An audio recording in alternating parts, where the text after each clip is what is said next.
Chapter 1. I was first in line at the cab stand outside the Hilton Hotel in downtown Denver when a nervous man in his 30s hopped into the back seat of my taxi. I was immediately annoyed because the man hadn't come out of the hotel. He was what I call a pedestrian, and pedestrians rarely want to go to Denver International Airport. I don't know who they were, but I love the masters of inconvenience who thought up DIA. They placed it 25 miles northeast of town. "Where to?" I said. "I'm not sure," the man replied. I twisted around in my seat to examine him. This is a technique cab drivers employ to avoid getting robbed. The fact that I have never been robbed does not validate the hypothesis, although I like to think it does. Self-delusion is better than Valium when you're trapped inside a taxi with a madman, and a lot cheaper. But the man was wearing an expensive overcoat, a white shirt, and a classy tie. This was a relief. He looked employed. A lot of men who get into my cab look like me. "What do you mean you're not sure?" I said, buying time. I glanced at Francois. He's the doorman at the Hilton.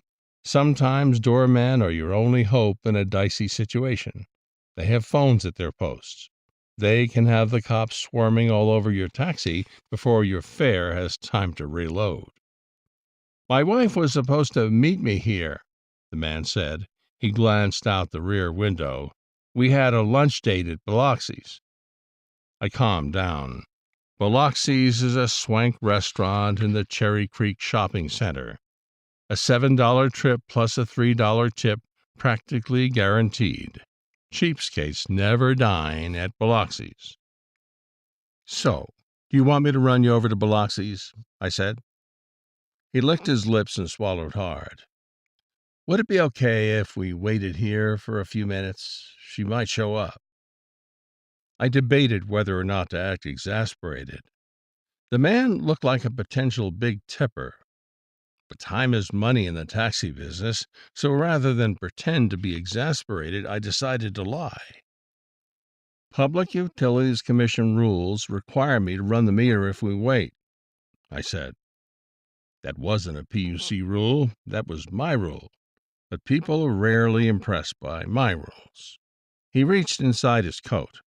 I wondered if he was going for a pistol tucked into a shoulder holster. That's because I've seen too many cop shows.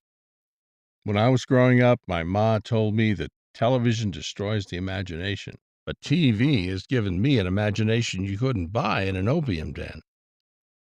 The man pulled out a billfold. His hands were trembling. "That's all right," he said. "I'll pay you for the waiting time." "You don't have to pay me in advance," I said, surprising myself. I had never said those words before in my life. "I'll just pull ahead and we'll wait." I started the engine, dropped the shift into low, idled forward past the entryway of the Hilton, and parked farther along the curb. The cabs behind me pulled forward one space. The engine shut down. A stillness swept the street. It was another listless summer day in Denver.